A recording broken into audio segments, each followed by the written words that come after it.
Hi, my name's Dave Clarke. You're not watching National Geographic, you're not watching the Fishing Channel, you're not watching the Cooking Channel, you're watching Onlyclubbing in Serbia. Your best bet to find out about Onlyclubbing.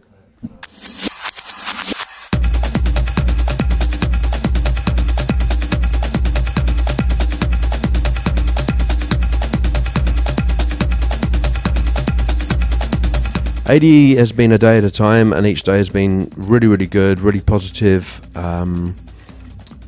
busy. Less busy today on purpose because I got my night tonight. But it's been meeting a lot of good people. The thing about ADE that always gets me is you just bump into people in the most random places that you see around the world, and you can't remember who they are in this context. So, hey, and then you try to sneak a look down at their badge to find out who they are and what they are, and then it's really embarrassing because you saw them last week somewhere.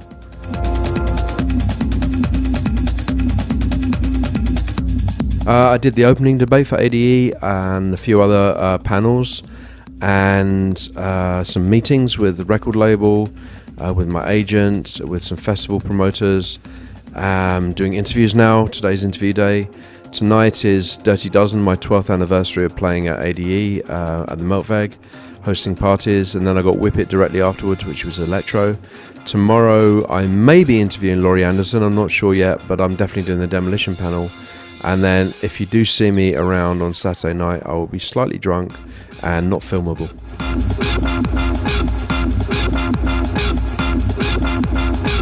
Yeah, for some reason I'm the one that always gets to do the tax panel, but actually I enjoy it because I do understand a little bit about it, and it's always fun, and it's good to get people to have, you know, a fair chance of getting through life without paying too much tax, and learning about their deductions and learning about things like that. That's always really, really good. We had an agent in from Germany that was representing another techno DJ, and she wasn't sure of, say, like the VAT rules of how you're supposed to charge VAT if the other person doesn't have a VAT number but they're within Europe, and things like that. So there's always interesting little things to learn from tax panels.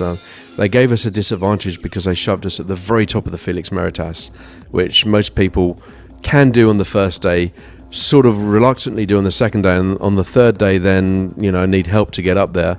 But it was actually quite busy for a tax panel to be on the top floor of a building without an elevator. It was a good turnout.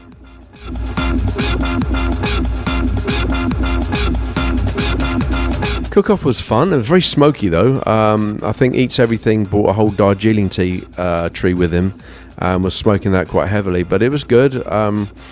Of course, Kolsch won again. When I say of course, I don't mean that to be against the other people. It's just he's such an amazing cook. And next year we're going to have the Battle of the Cook-Off Kings, which is going to be Seth versus Kolsch. So that's going to be really, really interesting to see what happens there.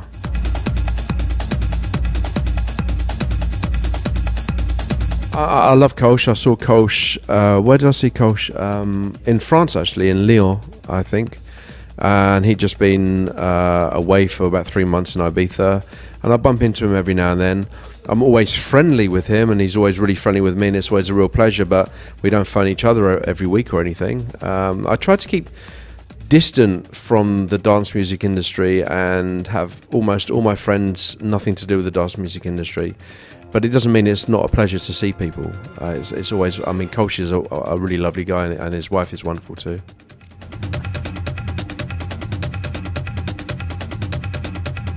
I like to keep things separate because sometimes there's what can you do for me, what can I do for you. Sometimes there's the how come you got that gig, I didn't get it, I hate you, you bastard. There's the I just think it's better to keep it clean. And you know, Jonas, Mr. Jones, who I make music with, he's in the music industry. I count him as a very, very close friend. But I just think it's healthier not to be surrounded by the industry all the time in every single part of your life, because then you're not going to be a well-rounded person, I think. And the people that are my friends, sometimes I have things to do with the music industry, sometimes I don't, but they're not involved in my industry exactly as my industry is. You know, maybe they do videos for other artists, EDM artists even, but they're not getting anything from me, I'm not getting anything from them. It's just we're having a drink, we're going to cook for each other, and it's that simple. And I'm not really one to rub shoulders within the industry. I'm quite private.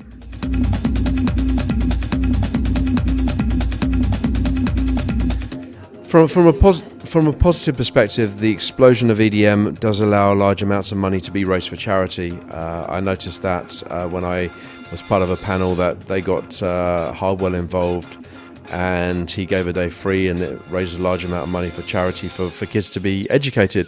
So from that perspective, great, because there's a power of marketing which can be used for some good. Musically, it upsets the fuck out of me. Seeing these people on stage generally upsets the fuck out of me. The technical ability that some of them might possess upsets the fuck out of me. But it's here, and it's the way it is.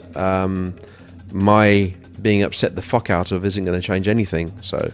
But I'm still upset.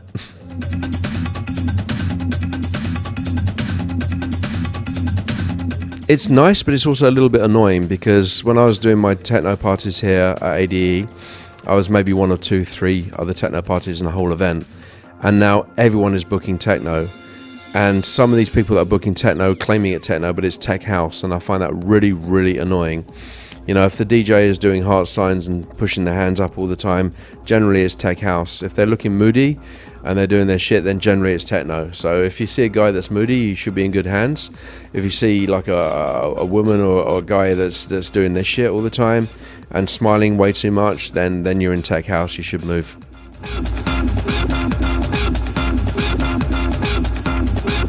It's better that techno is more popular now than it was, of course.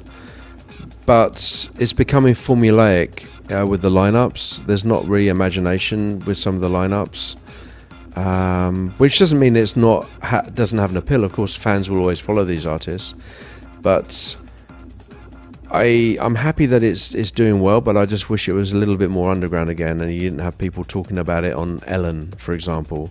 And I also wish that clubs weren't trying to emulate a bad atmosphere by basically telling people that you look shit and you're not going to get in. I don't want that sort of stuff involved in my industry at all, but it's here at the moment, and I hope at some point it returns to a more underground, and I wish everyone that's part of it has success with that, because, you know, I don't want them to be poverty stricken or anything, but I think at the moment it's a little bit too overground, a little bit too obvious, and yeah.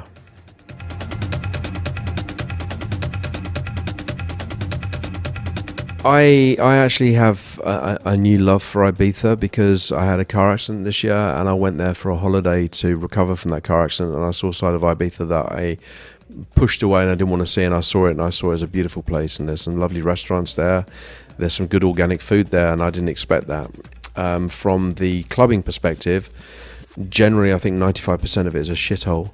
I never want to be part of it. It disgusts me to my core. It's absolute capitalism in its most disgusting form.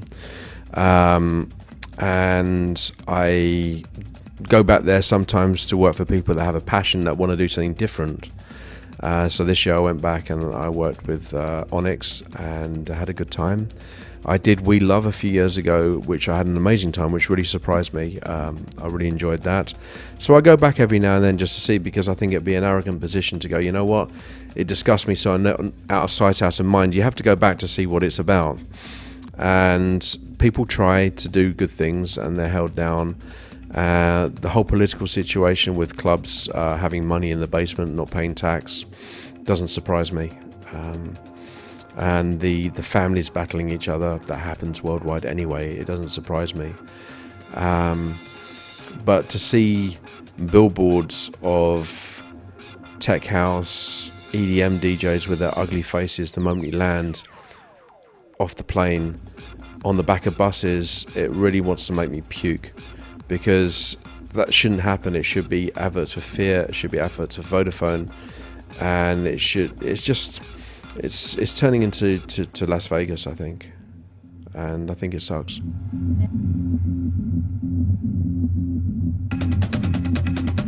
Musically, I've done a couple of remixes with Mr. Jones as Unsubscribe. We've got a remix for Kenny Glasgow, a remix for Justin Robertson. I think I'm going to be remixing a Dutch group called De Start very, very soon. I'm working on an album, making music for that, and probably going to start a band next year as well.